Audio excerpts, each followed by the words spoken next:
On today's show, which players in the NBA could make a leap the same way Ja Morant did this past season? We'll talk about all those guys. And then, of course, we gotta count it up on some of our favorite, most fun things in the NBA, including the coldest quotes in NBA history. We'll talk about that and more on today's Locked On NBA. Let's go! You are Locked On NBA, your daily NBA podcast. Part of the Locked On Podcast Network, your team every day. And welcome. You're locked on to the NBA. My name is Nick Angstadt, host of the Locked On Mavericks podcast. Thanks for making Locked On NBA your first listen every day. We are free and available on all platforms covering the biggest stories in the NBA, including on YouTube, where you can comment below. Let us know who's going to make a Ja Morant type leap. We'll explain that in a little bit, but joining me, as always, on a Thursday, host of Locked On Bulls. What you got for me, Pat the Designer? Is it possible for Ja Morant to make another Ja Morant type leap? Hey, my guy went from off the All-Star team to an All-Star starter. I don't know. What do you do after that? You become MVP? MVP, I guess, is the next. That's the final frontier for Ja Morant. But Pat, you're looking too happy today. This Chicago Sky came away with a win tonight.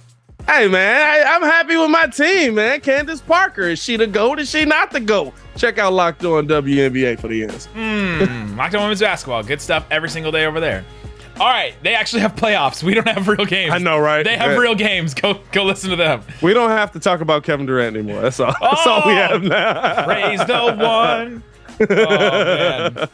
All right, on today's show, we're going to talk about players who can make a Ja Morant type leap, because I always find it fascinating when there are guys like what Ja Morant did last year who, Ja Morant in 2021 is his second season in the NBA. He was like 19 points a game, about 7 assists a game, played 32 minutes. The Grizzlies were like 38 and 34, so they're only like 4 games over 500. He finished 7th in the West in terms of like all-star voting for guards. He finished behind Curry, Lillard, Luka, Mitchell, Booker, and Chris Paul. And you're like, that makes sense. All those guys are really, really good. Yeah. They go into the playoffs.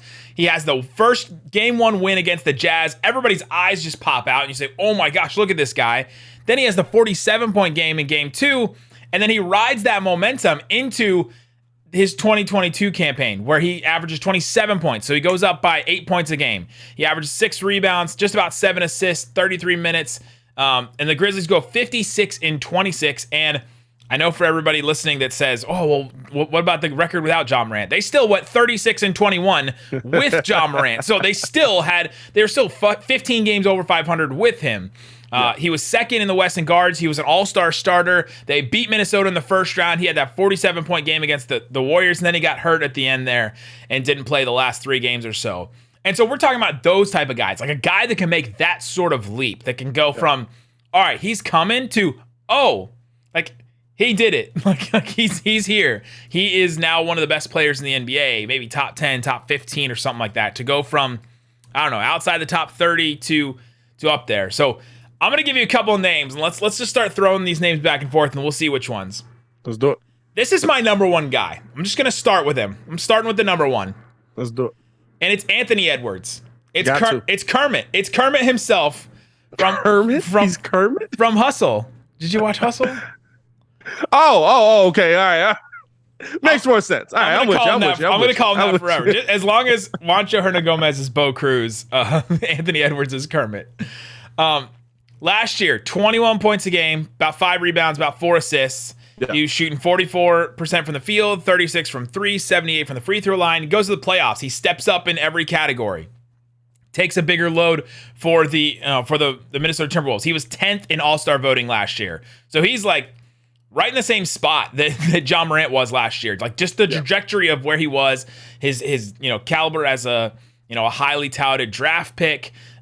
And then you look at what Minnesota did, and I don't think anything that Minnesota did points to a lower usage percentage for Anthony Edwards or less of a responsibility. I actually think it points to more, because yes, they added Rudy Gobert, but their scorers right now are Karl-Anthony Towns, D'Angelo Russell, obviously Anthony Edwards, but Beasley is gone.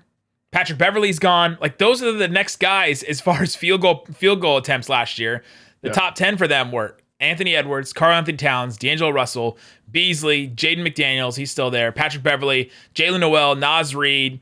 And then you're just like, okay, well, They don't have Beasley anymore. They're going to need somebody to step up on the perimeter. I think it's Anthony Edwards. I think he takes a huge leap next year. I agree with you. I think that when you look at Anthony Edwards' game, right, like he can do it all. He said it himself, in fact, most humble guy in the NBA by far. But when you look at his game, right, like throw a football. It's like, hey, listen, when Tom Brady says, "Hey, I know you're doing that basketball thing, but we got a spot if you want it." But I think the thing is, right, we attribute those guys, like you said, with Ja Morant, right, with the wins. Nobody expected Memphis to win like that. And I think the thing that you're going to look at most is the fact that Cat seems like he's going to be in more of a position that suits the type of player he is. Rudy Gobert's basically still going to be the defense, but you're going to have better defensive players standing next to him. And then Anthony Edwards being able to take that offensive load and still having that two-way ability. You have to love what Anthony Edwards can bring to a game. He was the first player that came to my mind, and I'm mad that you get to go first. He has to be, because I looked at three different things that a player has to do to make a Ja Morant type leap. You have to have a big leap in production. So for some guys, it's going to be hard for them to make a big leap in production because they've already been productive, or they just don't have the juice to get to that next level. Like, there's a couple other guys I'm going to bring up. I don't think they have the juice to get a huge jump in production.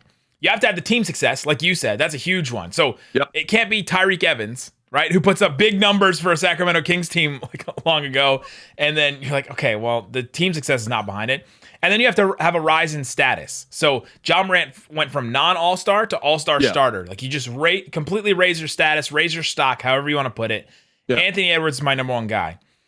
I'm gonna go with a guy that I think might surprise a lot of people, right? Very young, but listen, this is still, no matter what we say, the big men will dominate this league if they have the talent to do so. Your last two MVPs and runner-ups at MVP have been big men. And I think there's a guy that has a possibility to take that leap this year, and that's the young fella out in Cleveland, Evan Mobley. I think that team is going to have to realize that its best chance to win offensively is going to be the combination, not of Karis LeVert and Darius Garland, but that combination of Evan Mobley and Darius Garland. Evan Mobley averaged 14.8 points per game. I give him the round up, 15 points a game, 8.2 rebounds, 1.8 blocks per game, was a really good defender for that team. Scored it at 50% from the field. I think he's a guy that is poised to take a big step forward. And you know we love the big man in the NBA. So, like, if you start seeing this dude get to the point where he's putting up 20 points a game and the Cleveland Cavaliers are winning and stuff like that, all of a sudden you're going to look at him and be, oh, he's one of the best bigs in the league. He's got to be an all-star starter. You got to have him in these conversations because we like to see the new guy move up the ranks. And I think Evan Mobley absolutely should.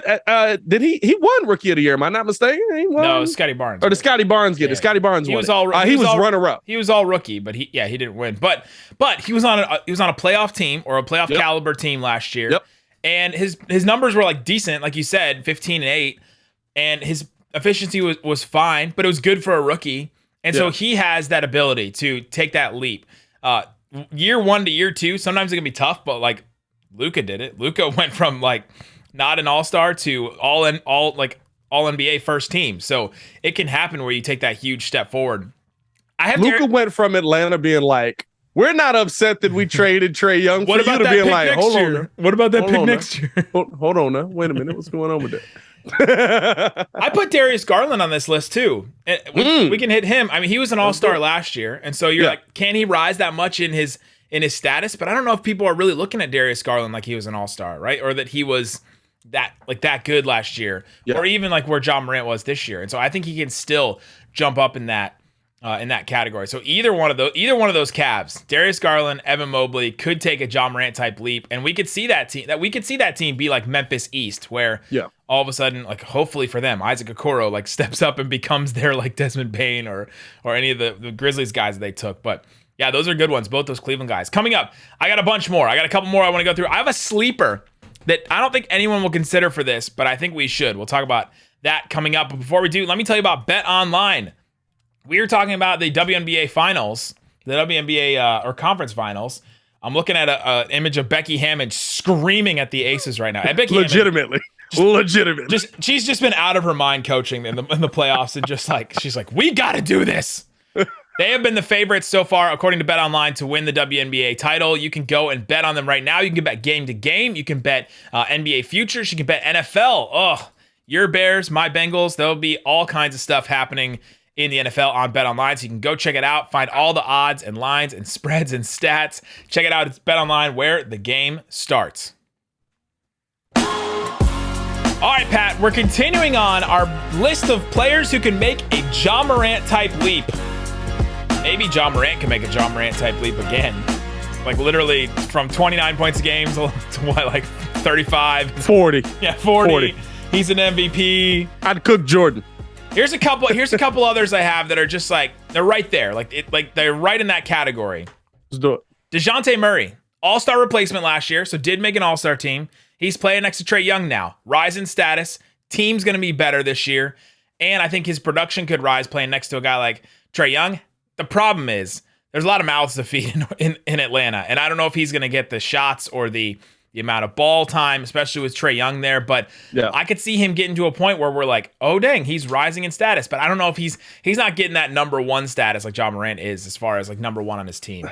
No, I think the problem is, right, he's got to, when you look at that team, he is the defense for the backcourt. Yeah. So he's going to have to take on so much of the load on the defensive end for that team. I don't see him be it's very rare nowadays where you see guys that are able to play top tier defense and give you top level scoring at the same time. I mean, a Ja Morant leap for him. What he averaged this season? DeJounte Murray was what, 20? Yeah, wasn't he like 27 and 7, like something like that? Yeah, something like that. Like you got to get to the point where, unless you're just going to let him play point guard, right? You got to get to the point where you're averaging at a minimum 25. He was 21, 8 and 9 in leading 2 steals a game. So like for production for him, that's gonna be the hard part. I think he'll rise in status, and his team success will get there. I just don't think the rise in production will be there because he was already super productive for that Spurs team last year. Some of those counting stats are going to go down next year playing next to Trae. Yeah. But maybe scoring becomes easier for him, and he becomes like a 25, 26 point per game scorer. He takes over and just dominates. That's not a bad one. DeJounte Murray's not a bad one. That Hawks team still got to show me, man. Like, that's one of those teams I look at. I'm like, great on paper. So weird. You got to show me that. They had such great like stretches last year too. They would have like 3 weeks where I go, all right, here we go. The Hawks, they're back. Yeah. And then they would just go back to 3 weeks of like under 500 basketball.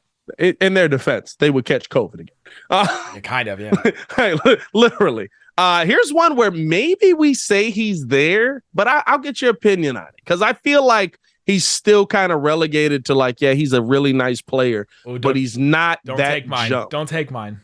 Am I about to take yours? Brandon Ingram. Ooh, that was my next one after my guy. Yeah. Brandon Ingram to me. Brandon Ingram, and here's my reasoning behind it, right? Brandon Ingram, you would think he's like balling out, dominating. He's playing really well, but he's still kind of a mid-level player in the NBA. 22 points a game, 6 rebounds, 5 assists, averaging about 2 3-pointers made, but shooting it at 43% on the season. I think he's a player that could take a rise, especially if you've got a healthy Zion Williamson, because we know he can shoot that 3 ball. I think he's the one that ends up with a lot of the open looks on that team because at the end of the day, I got to guard CJ McCollum. I got to guard Zion Williamson.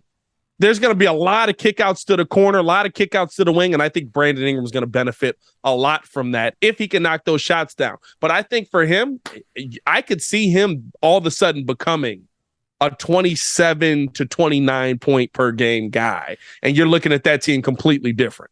And one of the clear indicators for me is, did you do something in the playoffs? Did you show me something in the playoffs? And he stepped up and became their number one guy in the playoffs, where through the regular season, that wasn't necessarily the case. It was McCollum a lot of nights, and it was, Brandon Ingram some nights. But yeah, he was their number one guy for a lot of it. He had that 37-point game, 37, 11, and 9 in a game 2 win against the Suns. That was just a big win for them.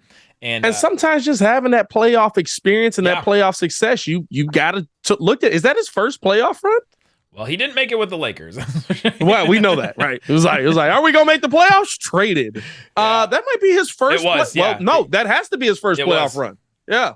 Yeah, it was his first one. So yeah, Brandon Ingram's a great one. Mine that I didn't want you to steal is LaMelo. That was a layup for me. I think LaMelo could be that guy because think about the rise in production. They're not going to have Miles Bridges for probably most of the season next year with the with the charges and the domestic violence situation that he's got to go figure out in court.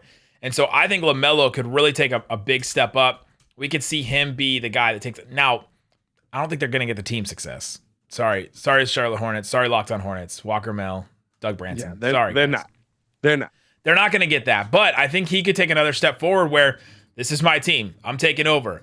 Maybe some of the centers that they add can actually be good like rim runners for him, and it's not just an empty position for him. And so that one's interesting to me. But he definitely is like primed to make that next that leap.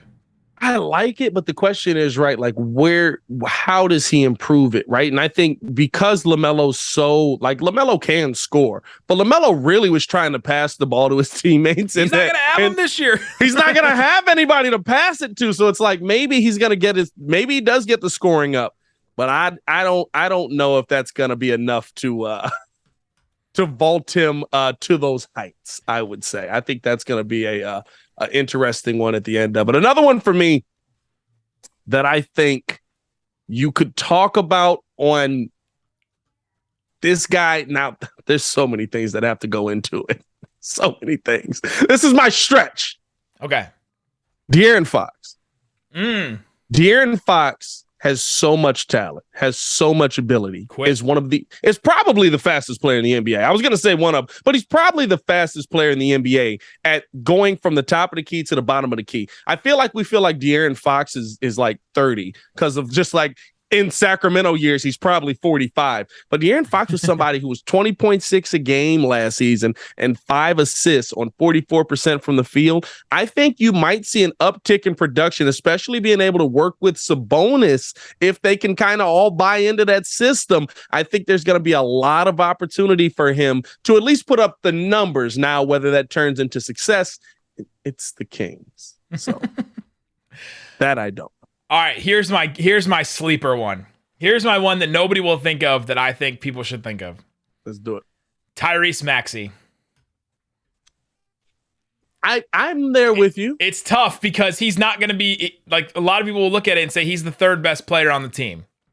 I get it, but I think he could take a step forward, and I don't know if Harden can get back to where he was before, where Tyrese Maxey is clearly the second best player on the team. Last year, 17.5 points a game, 4 assists, just about 35 minutes a game. And you start to think, okay, well, what about Harden? Isn't Harden going to take the ball away from him? Isn't he going to put up be less productive without Harden? Before Harden would join the team, he joined the team February 25th of this past year. Yep. Before Harden, he averaged 17 points a game, 4.5 assists, and his shooting splits were 47, 39, 87. He started 50 of 51 games. With Harden, almost 19 points a game. So he stepped up almost 2 points a game. Assists went down by 1. He shot better splits, 52, 48, 85. He started 24 of 24 games. First round against the Raptors in the playoffs, he had a 38-point game. He had a 34-point game against Miami in the second round. So he had the playoff success. His counting of stats went up with Harden next year going forward. And you think, okay, well, he's not going to get the ball enough because of Embiid and Harden. Who else is scoring for this team besides these 4 guys? Embiid, they don't pass it to Tobias Harris. Embiid, Harden, Maxey, and then throw Tobias in there. But those 3 guys are not. They don't care about where Tobias Harris, Bobby's friend, is going to be. Like their 2 next highest guys last year that are on the team this year in field goal attempts, Georges Niang and Shake Milton. Like this is a team that is top heavy in scorers, and so I think we could see Maxey put up some really, really good numbers next year. I don't know. He's not going to do the exact same thing as Ja Morant because it's hard to do a leap like that. But that's my sleeper. I think only thing I think that's tough one is if Harden is taking more shots like he said he is. You're gonna lose shots from Maxey. Maxey played well to win this year. He played. It's still not gonna happen. My sleeper, and I don't know if I can call it a sleeper, but he's my sleeper because he's my guy. I gotta go Zach LaVine. I feel like Zach LaVine. Okay, how does he take a rise in like status? Well, here's my thing, right? Zach LaVine to me now has something very similar to a lot of these guys we have talked about, and he forced himself to get it while playing through injury. Playoff experience. Finally. Being in those big games, being in those big moments, being in those, okay, we've got to fight our way out of this. How do we figure this out? And having to do that on one leg and just realizing, okay, there's steps to this that we still have to go. I think you could talk about Zach LaVine, especially, and here's the biggest thing for me, with the rule change that on the take fouls now, it's a shot and one. You're going to see a lot more fast break points. By the way, this is a really good fast break team. I think you could see Zach LaVine get close, if not average, 30 points a game this season. Now, maybe that's the homer in me. Maybe that's me being excited about it. But Zach LaVine already 2 seasons ago, dealing with COVID and stuff like that, didn't play the full season, but averaged 27 points a game on 41% from the three-point line, 50% from the field as a whole, 5 rebounds, 5 assists. He wasn't that far off of it with a pretty bad team.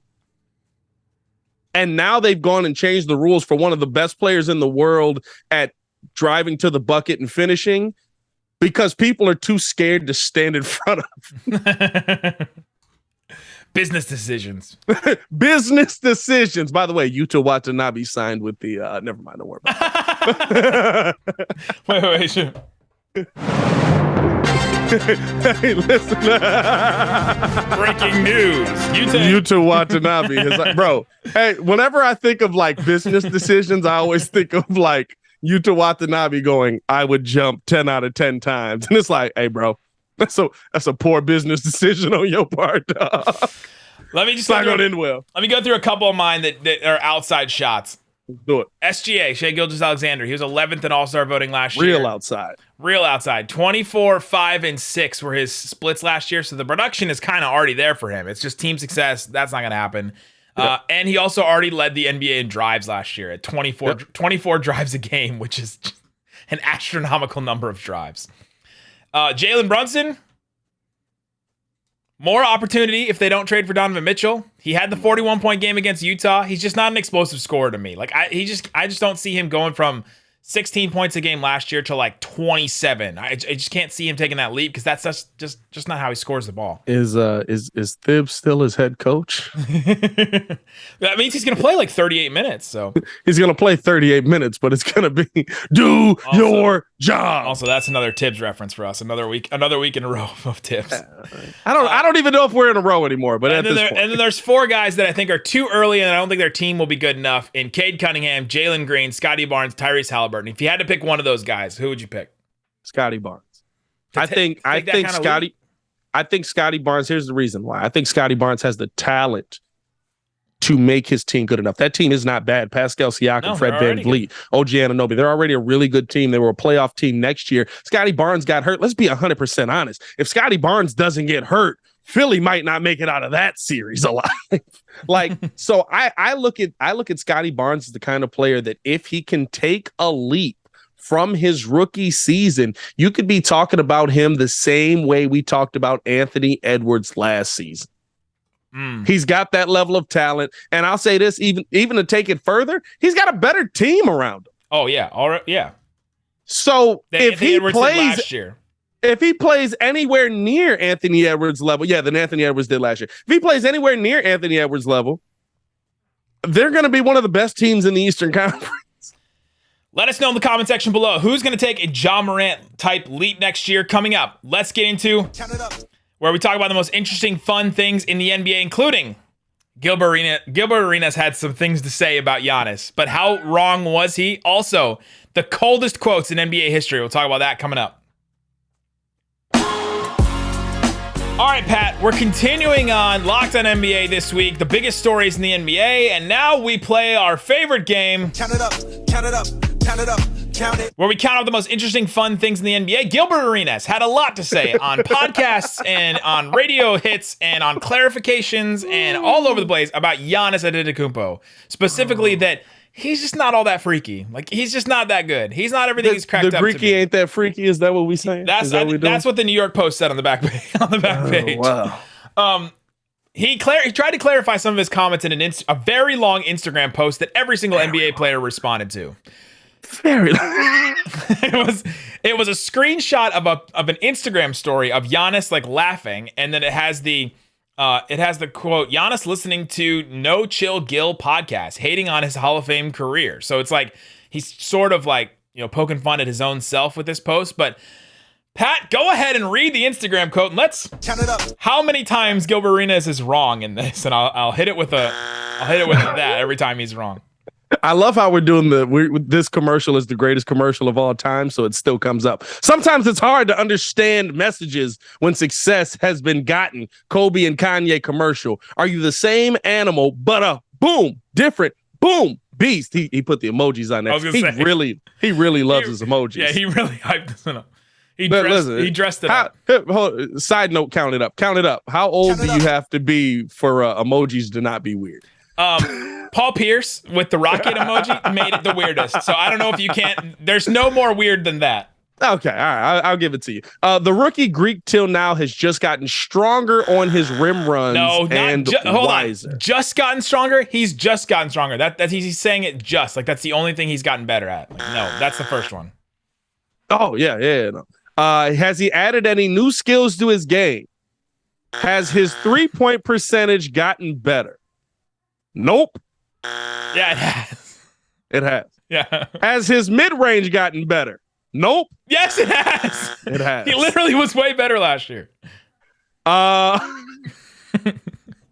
His ability has his free throw percentage gotten better?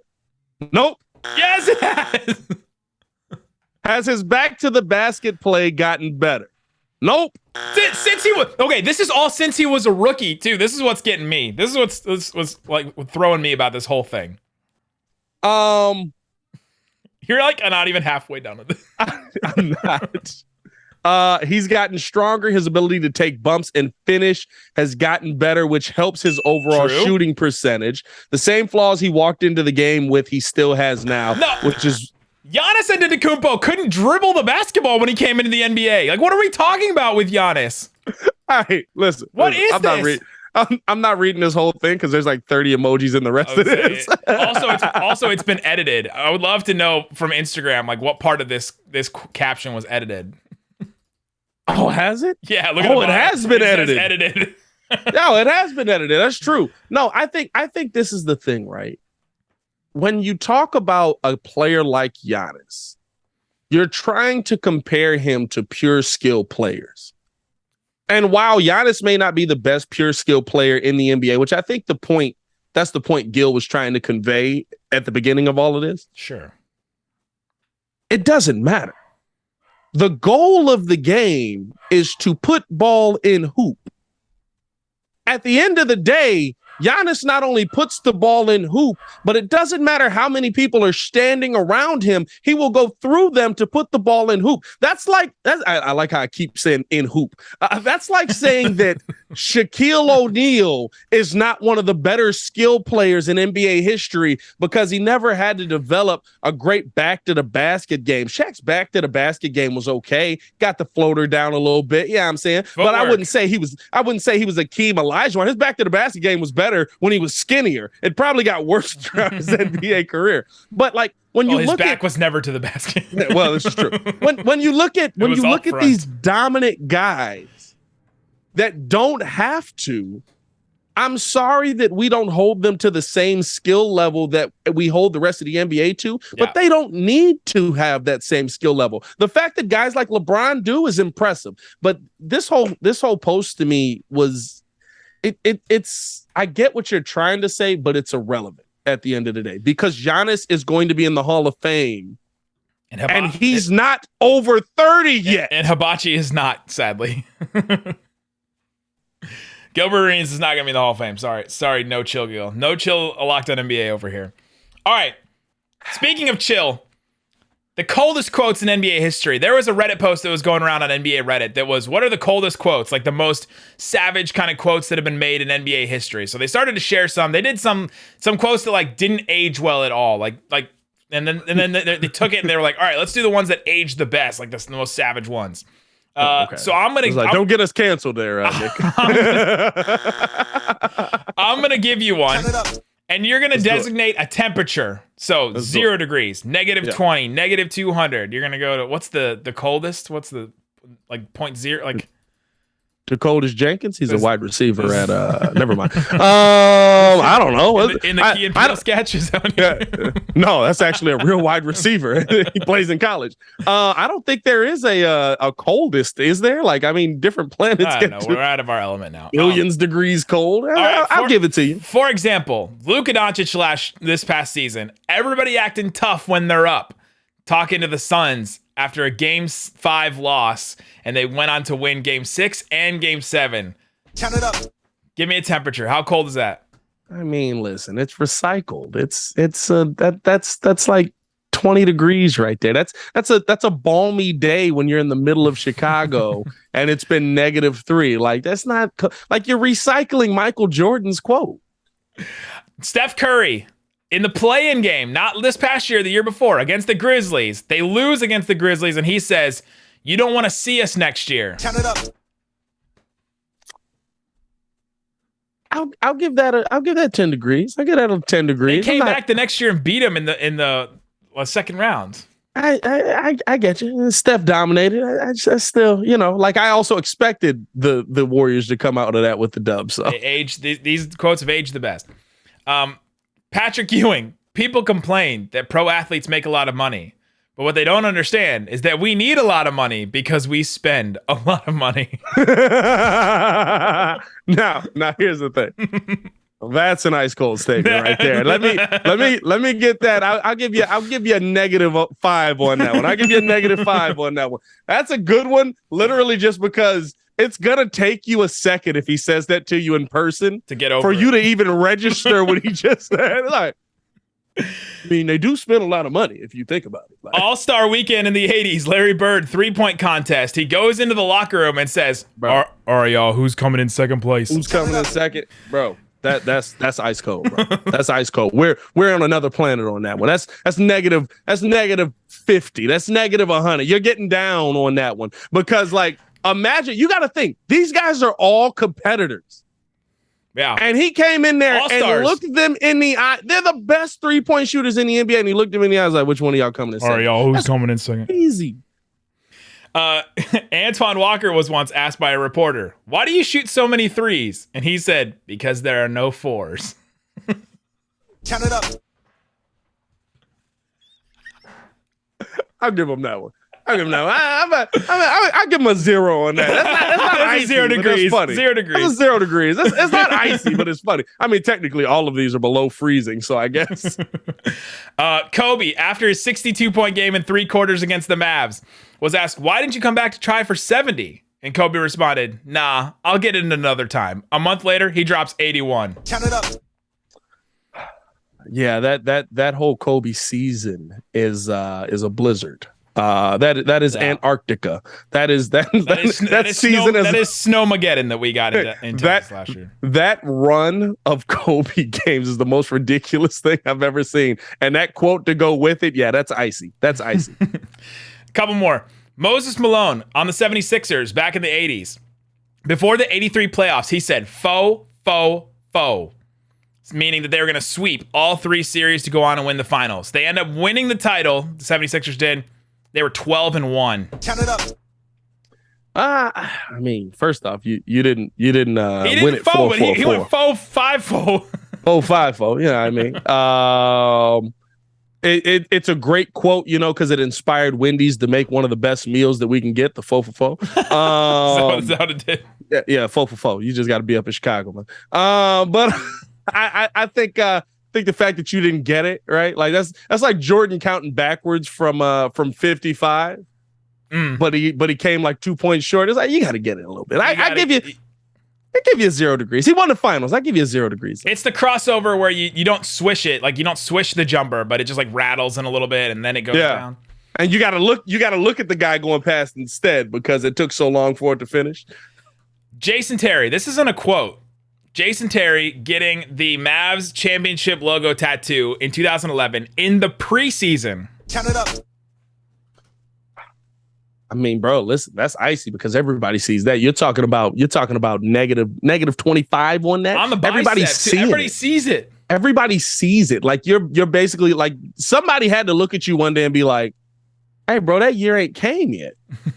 Yes, it's 2010 when he got it. Yeah, I mean, and the fact that like he was cooking in the playoffs as well. Just destroying like LeBron James. Like, what are we talking about here? All right, last one. This is for your boy. Tell me who said this quote, and then you can give it a designation. Oh boy. Mailman don't deliver on Sunday. Count it up. Mailman don't deliver on Sunday. Now I feel like I'm about to be embarrassed by this. Scottie Pippen to the Utah Jazz in the finals. Mailman don't deliver on Sunday. Oh, yeah. Yeah, that's good. That's good. I knew it had to be a bull too, but I was like, I feel like Jordan would say it, but there weren't enough curse words in it. Yeah, that's disrespectful too. Was that the first championship or the second one? I have to look it up.